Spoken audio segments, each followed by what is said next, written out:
INP news, सच की आवाज। दोस्तों, इतिहास को कभी दोहराया नहीं जा सकता है और ना ही बदलाया जा सकता है, क्योंकि इतिहास की घटनाएं हमेशा के लिए अमर हो जाती हैं। लेकिन यह भी सत्य है कि विज्ञान की तरह इतिहास भी एक शोध का विषय है, क्योंकि इतिहास के पन्नों में कई ऐसे तथ्य दबे रह जाते हैं जिनके बारे में हमें काफ़ी समय के बाद पता चलता है। ऐसी ही एक ऐतिहासिक घटना हजरत इमाम हुसैन के बारे में है, जिसे सुनकर आप भी चौंक उठेंगे। हालांकि इस सच्चाई से बहुत से लोग वाकिफ हैं, मगर जो नहीं जानते उनके लिए यह हैरान करने वाला सच है।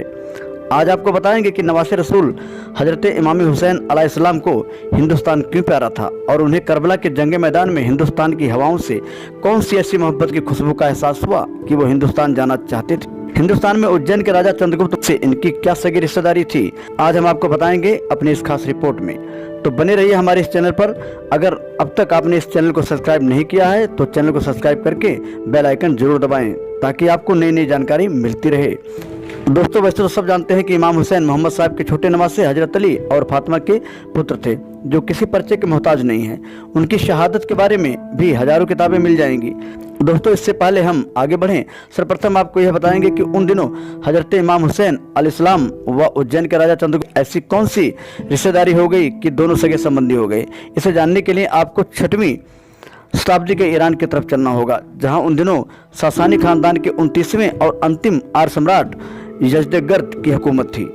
उस समय ईरान के लोग भारत की तरह अग्नि में यज्ञ करते थे, इसलिए यजदगर्द को संस्कृत में यज्ञकर्ता भी कहते थे। सम्राट यजदगर्द की 3 पुत्रियां थीं, जिनमें मेहरबानू की शादी हिंदुस्तान के महान सम्राट चंद्रगुप्त से हुई थी, जिसकी राजधानी उज्जैन थी, जबकि दूसरी बेटी शहरबानू की शादी इमाम हुसैन से हुई थी।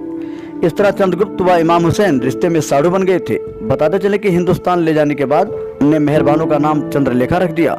कुछ दिनों बाद इमाम हुसैन अलैहिस्सलाम व शहरबानू से एक लड़का पैदा हुआ, जिसका नाम जैनुल आबदीन पड़ा, जबकि चंद्रलेखा से पैदा हुए लड़के का नाम समुद्रगुप्त रखा गया, जो रिश्ते में मौसेरा भाई थे।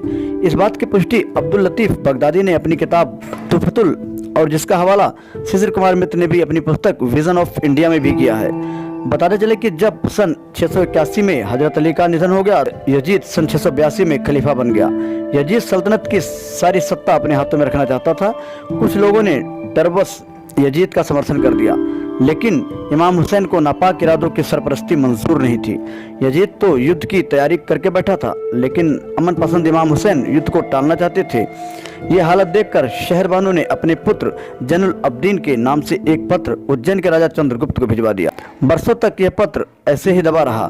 फिर एक अंग्रेज अफसर थॉमस रॉबर्ट की नज़र उस पर पड़ी, तो उसने उज्जैन के राजा चंद्रगुप्त के पास भिजवाया। चंद्रगुप्त ने बिना देर लगाए ही अपने सेनापति भूरिया दत्त को करीब 5000 सैनिकों के साथ मदीना की तरफ रवाना कर दिया था, मगर इमाम हुसैन तब तक अपने 72 साथियों के साथ कुफा की तरफ निकल चुके थे। जैनुल आबदीन उस समय काफ़ी बीमार थे, इसलिए उन्हें वहां देखरेख के लिए छोड़ा गया था। भूरिया दत्त ने सपने में भी नहीं सोचा होगा कि मुसलमान जिस रसूल के नाम का कलमा पढ़ते हैं, उसी के नवासियों को परिवार सहित निर्दयता से कत्ल कर दिया जाएगा। जंग से पहले इमाम हुसैन ने यजीद से कहा कि मुझे हिंदुस्तान भेज दो, मैं जंग नहीं करना चाहता, मगर यजीद ने इमाम हुसैन की एक न सुनी और घेर कर उनका कत्ल कर दिया। भूरिया दत्त को रास्ते में ही खबर मिली कि इमाम हुसैन का कत्ल हो गया। यह घटना 10 अक्टूबर 680 यानी 10 मुहर्रम 61 हिजरी की है। यह हृदय विदारक खबर पता चलते ही वहाँ के सभी हिंदू, जिनको आजकल हुसैनी ब्राह्मण कहते हैं, मुख्तार सबकी के साथ इमाम हुसैन का कत्ल का बदला लेने के लिए युद्ध में उतर आए। यहाँ गौर करने वाली बात तो यह है कि जिस वक्त इमाम हुसैन ने हिंदुस्तान तशरीफ लाने की तमन्ना इजहार किया था, उस वक्त ना तो हिंदुस्तान में कोई मस्जिद थी और ना ही हिंदुस्तान में मुसलमान आबाद थे। फिर भी इमाम हुसैन को हिंदुस्तान की हवाओं में मोहब्बत की खुशबू महसूस हुई थी। उन्होंने ये नहीं कहा कि मुझे चीन जाने दो या मुझे ईरान की तरफ कूच करने दो। उन्होंने खुसूसियत से सिर्फ हिंदुस्तान को ही याद किया। INP न्यूज से NK मौर्य की रिपोर्ट। भी चाहते हैं हमारी वीडियो सबसे पहले आप तक पहुंचे, तो इस INP न्यूज चैनल को सब्सक्राइब करके बेल